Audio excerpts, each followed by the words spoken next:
Good morning. Good morning. Today we're finally going to get to the grand reunion of Esau and Jacob. I know you've been waiting and anticipating this for weeks and weeks, but we are finally going to see the grand reunion. So that's the title of today's message. Our story has been continuing for several weeks now in the Portraits of the Past series. We saw Abraham and Isaac and Jacob, and now we're on the story of Jacob, and we're seeing how Jacob had a twin brother, and he had to flee because he stole his blessing and his birthright. And Esau was so angry he wanted to kill him. And Jacob, he ran away. He ran to his uncle. He started to work. He got a couple of wives. He has some children, and he's on his way to meet Esau.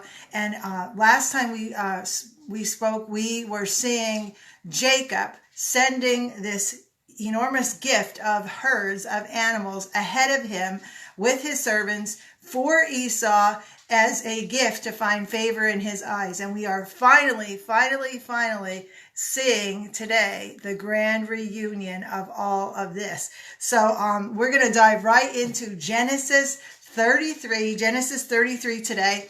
After he sends those herds of animals on with the servants instructing them to say, these are for my lord Esau from his servant Jacob. The next day we see Jacob looks up and sees Esau. There is Esau off in the distance. Can you imagine how nervous Jacob is? There is his brother that he hasn't seen for forever, and now they are going to finally meet, and he's worried because he's coming with an army of 400 men to approach Jacob and his family. So Jacob has no idea what he's going to say. Jacob has no idea what's going to happen. All he knows is that God said that this reunion should happen. This reunion should happen. So Jacob is so upset and so nervous, I'm sure, as he approaches Esau with his family. After 20 years, he finally sees the face of his brother. And these are some thoughts that I jotted down this morning. This is the brother that he shared his womb with, perhaps even a crib. They grew up together. They played together. They fought with each other. They were teenagers together. Perhaps they even watched the Hittite girls in the neighborhood together.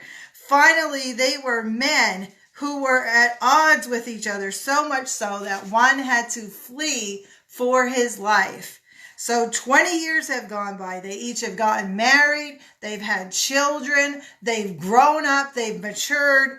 They look different being aged, but they were still brothers. They were still brothers. Now, this is 20 years later.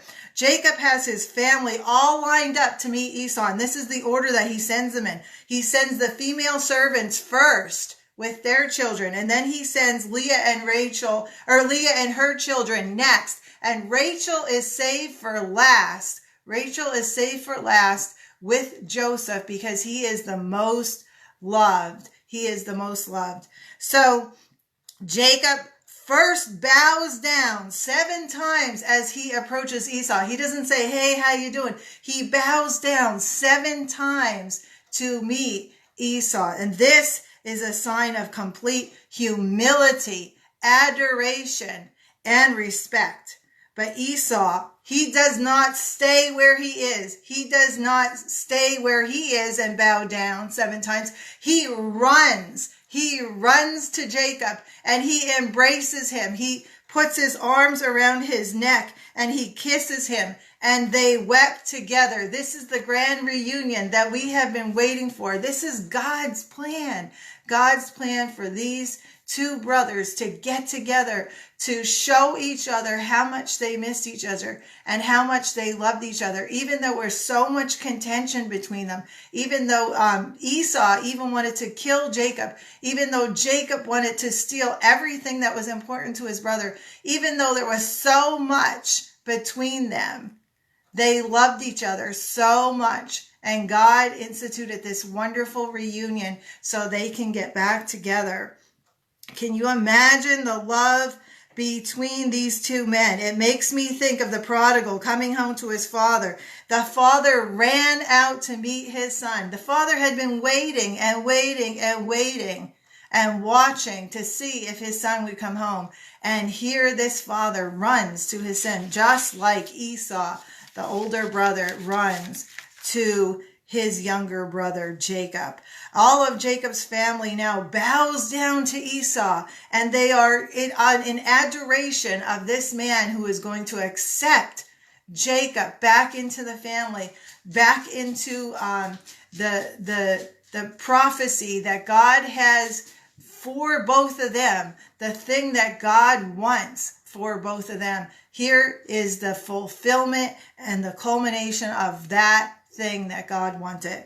Esau asks, "What is the meaning of all the flocks and herds that I met?" And Jacob says, "To find favor in your eyes." And at the moment, this was Jacob's greatest desire, to atone for the guilt of his past misdeeds with Esau and to receive forgiveness. This is what Jacob wants.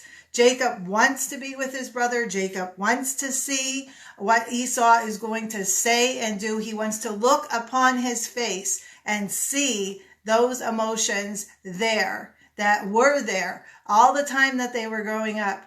And then they split. And now he is seeing it all once again.